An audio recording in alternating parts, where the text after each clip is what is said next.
welcome back to another Star Mini Gaming YouTube video. Once again, my name is James Squires, and we're continuing our X-Wing faction tactics breakdown videos. Today we're once again with the Rebels, and we're focusing on the E-Wing. Now the E-Wing is very similar to the X-Wing, and if you don't know the background behind the E-Wing was designed to combine the best of both the X-Wing, which was a rugged, well-rounded attack fighter, and the A-Wing, which was more of a speedy, flanking ship that could evade better but had lower shields and lower offensive capabilities. The E-Wing was designed to be the next generation of starfighter to combine the best of both those worlds, and for the most part, it was successful according to the storyline. Now in game, the E-Wing does a little bit of both, but may not be as good at the flanking maneuvers and all as the A-Wing, but in my opinion comes out more rugged and durable than the X-Wing. So the E-Wing's base stat line is very similar to the X-Wing's. It is a 3 attack, 3 evasion, like the A-Wing, so 1 better than an X-Wing, 2 hull, again like the A-Wing but 1 worse than the X-Wing, and 3 shields, which is better than either of the other 2.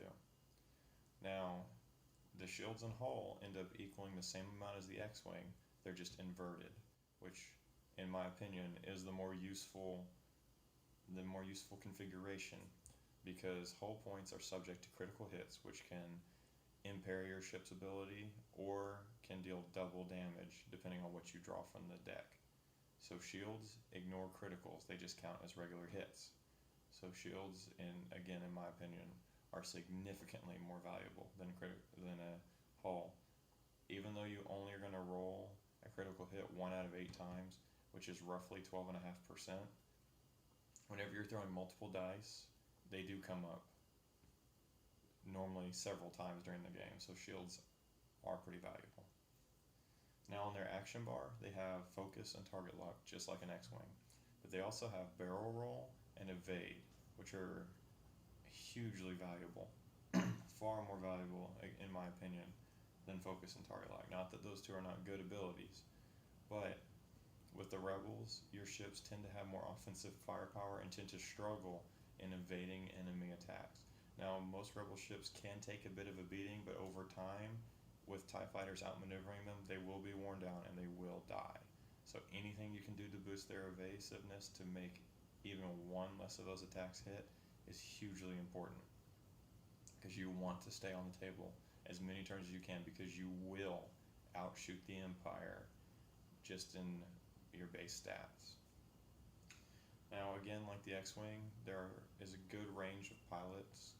You have the incredibly cheap pilots to the more expensive pilots. There are 2 named pilots for the E-Wing, Ito and Abbott, and Corran Horn. I'm only going to focus on Corran Horn because, to be honest, he's the only E-Wing that I run. He does come in base at a very hefty 35 points.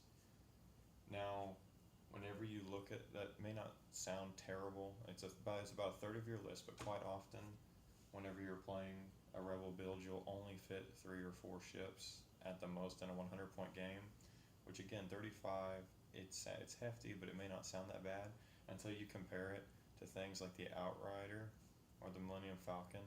The Outrider with Dash Rendar, the highest skilled pilot that it can take, is only 1 point more before any upgrades than Corran Horn is.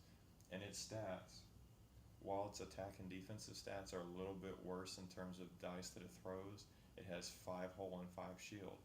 So when compared to Dash Rendar, you're getting half the survivability in just guaranteed hits that you can take for only 1 point.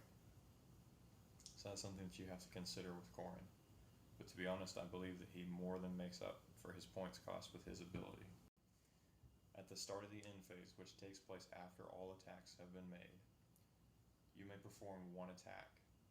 You cannot attack during the next round. So what that means is, after you've moved and after everyone has shot, and you're going around where you would normally be clearing all of the tokens, so any unused focus, evade, any tokens that would go away at the end phase before that is removed, Corran may make a second shot. So basically when Corran shoots, he shoots at his normal pilot skill of 8, so near the very beginning of the shooting phase, and in essence he can make a second shot at pilot skill 0 after everyone else is gone. That's a huge ability. Now you can't shoot next turn, but it's often, if you pick the right place, this is often worth taking, that second shot.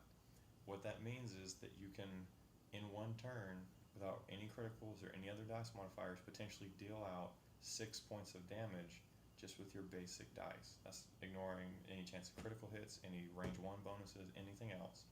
Potential 6 points of damage. I don't know of any other small ship in the game that without taking some kind of secondary weapon can do that on its basic card. And now while not shooting next turn is a big deal, potentially taking out an opponent's Darth Vader, a Boba Fett that maybe already took damage, a TIE bomber before it can even shoot, potentially taking out a very hefty pointed unit for your opponent, maybe even a TIE Phantom that for some reason is stressed and wasn't able to recloak or whatever. That's a huge deal. So whenever I run Corran, I do tend to make him even more expensive, but if you're already paying 35 points for it, he's probably going to be the cornerstone of your list.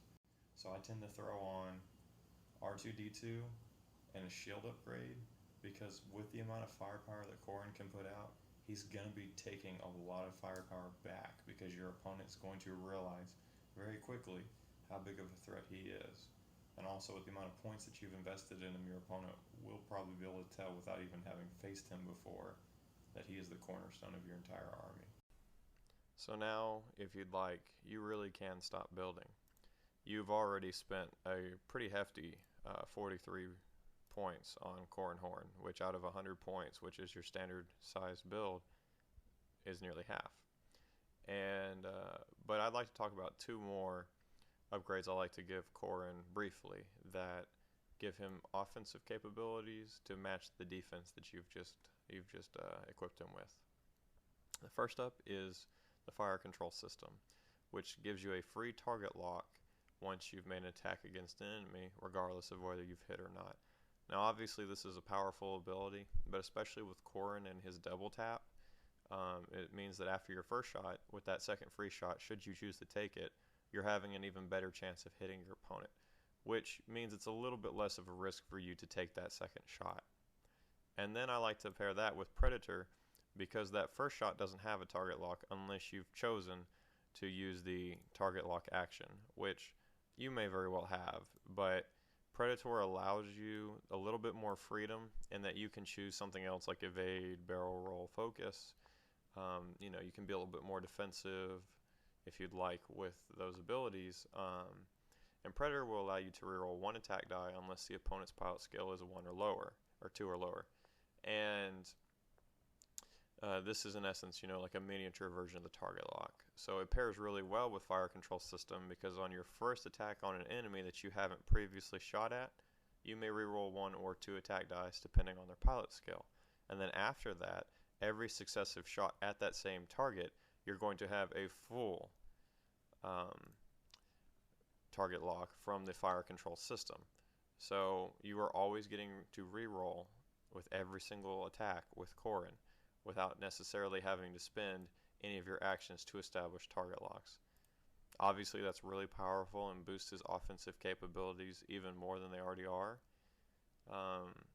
And he really has to be, considering the fact that you're paying a grand total of 48 points for this entire build, but I think it's worth it. I hope you enjoyed this video, and I hope that it helps you out in fielding your E-Wing, especially if you're fielding Corran Horn, who in my opinion, I don't see why you wouldn't use him. The price difference between the standard and Corran Horn is not enough to justify not taking him. But in the next video, continuing this Rebel Tactica series, we're going to focus on the Y-Wing, Bomber, and B-Wing. Until next time, happy gaming.